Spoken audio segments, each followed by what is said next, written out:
Hi friends, my name is Nandita. I am from Andhra Pradesh. Good morning, dear children. In this section, you are going to learn about germination of seeds. Children, the growth of a seed into a young plant or seedling is called as germination. Let us see how this seed germination takes place.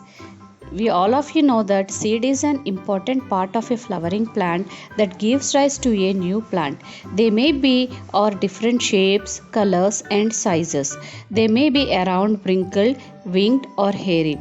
They are in dormant condition until they receive adequate sunlight, water and soil. The growth of the plant from a seed is known as germination. As a seed has three parts, let us discuss what are those three. The seed has seed coat, endosperm, embryo. Now let us discuss about seed coat. A seed coat protects the internal part of a seed. The seed coat has two layers. The outer layer is thick and known as testa. The inner layer is thin and known as tegmen.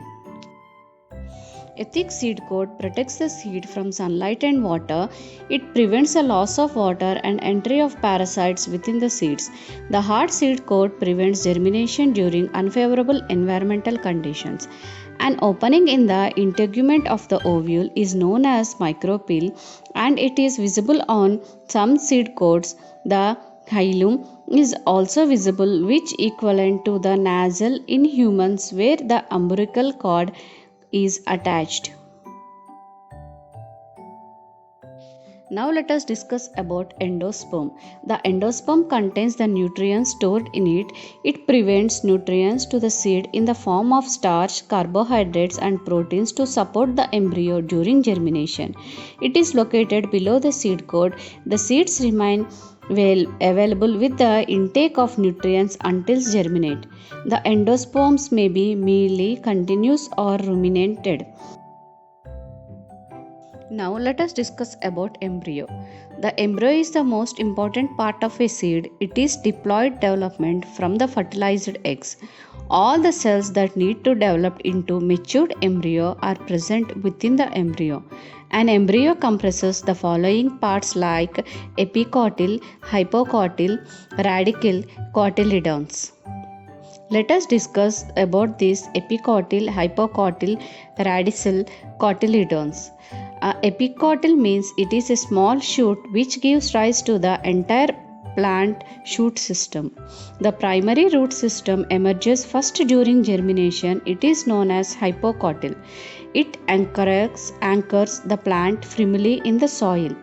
Radicle is a small embryonic root and the cotyledons provide nourishment to different parts of the embryo.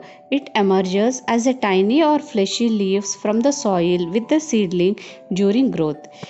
It stores food in the form of starch and proteins. The embryonic leaves are the first to appear above the ground and the embryo develops from a fertilized egg.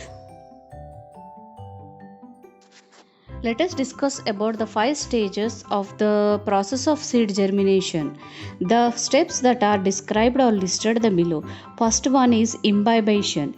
This is the first step where the seeds started absorbing water. Through this process, primary type of roots arises from the radicle. Next one is respiration. Respiration, in this process seeds cannot germinate without getting oxygen, so they take in oxygen from the air. And the next stage is getting light. Seeds have a high intensity response towards the light and the embryo cells undergo division and also expands. The seeds grows shoot that grows towards the sunlight. Then the embryo develops and becomes very active and undergoes for several divisions to form seedling.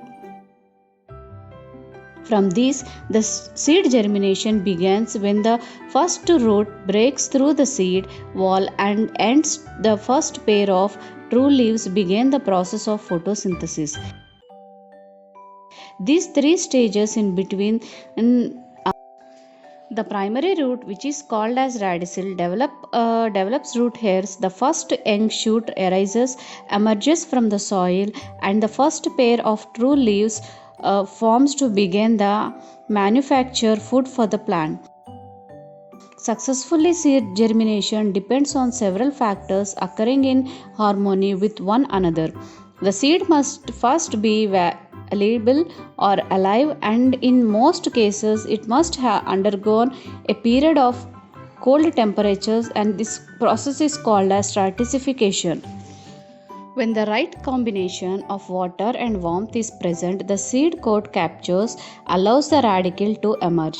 These initial roots are also serves to anchor the seedling to the soil so that small amounts of water and wind poses less of threat to its survival.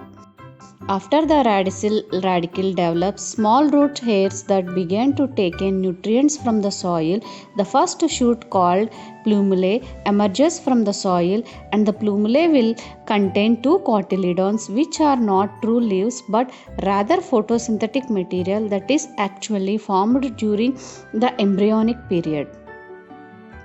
Then the cotyledons are larger than true leaves and survive to photosynthesize as much energy as possible for the growing plant. When the cotyledons begins to grow smaller and turns yellow, the first true leaves begin to emerge from the plumule. Soon after the true leaves emerge, the cotyledons will shrivel up and falls from the plant. Germination is complete when the new leaves begin to photosynthesize energy from the sun to promote the plant growth. The leaves continue to grow towards the light source in the process called photomorphogenesis.